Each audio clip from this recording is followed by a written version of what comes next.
Hi guys, so for tonight, share ko naman kung paano ko nagawa itong si Triceratops.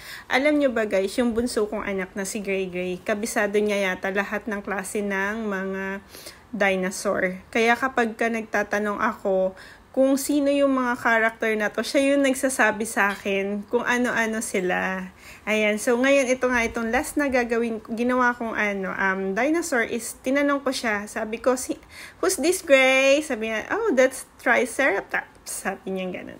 So yun guys, 'di ba? Ipakita ko na sa inyo kung paano ko nagawa si T-Rex at saka yung isa pa, hindi ko na matandaan kung ano yung name niya. So yung blue. So this time naman itong si Triceratops ang ipapakita ko kung paano siya nagawa. Ang pinagkaiba niya dun sa tree is meron siyang something dun sa head niya na medyo may design siyang ganun, tas may mga patusok-tusok. Ayun, compared kasi dun sa isa, halos magkamukha lang naman sila ng design. Eto, kakaiba siya. So, eto nga, samahan niyo ako kung paano ko siya nagawa while kinikwento ko naman kung saan ako nagpo-post ng mga videos ko. And kung paano dumami yung subscriber, ganun. Actually, hindi pa naman ako ganun kasikat. Hindi naman ganun kadaming subs ko. Diyos ko, tsaka magkano lang naman yung kinikita ng Facebook. Parang nakatuwaan na lang na, diba, kahit papano meron siyang kinikita. Hindi ganun kalaki yun, guys. Diyos ko, wala pa yatang $5 yun. Kaya huwag kayong mainggit. Oh my gosh. Ayun lang naman. So, may nagtatanong kasi sa akin kung saan daw ako nagpo-post at saan mas magandang mag-post. Ayun.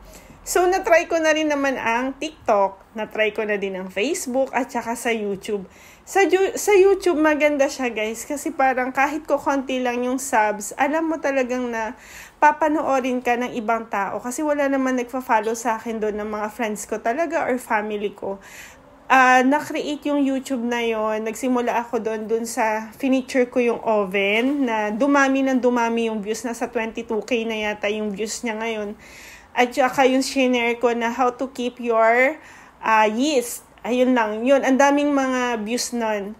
So, ganun lang naman. At saka wala pang 1,000 yung followers ko doon. Pero kung isa-search nyo siya, if ever, hanapin nyo lang yung Rosil Pablo. So, yun yung YouTube channel ko. Most ng mga na-create kong video na pinupost dito sa Facebook is posted doon sa YouTube na yon.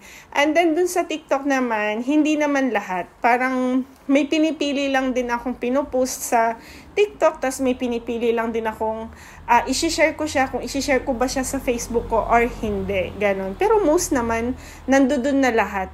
Yung tatlong channel na yun, YouTube, Facebook, at saka TikTok, is nandoon lahat halos ng mga YouTube, ginagawa kong mga videos na kagaya nito. And eto na siya nung matapos guys. Thank you sa panonood. Bye!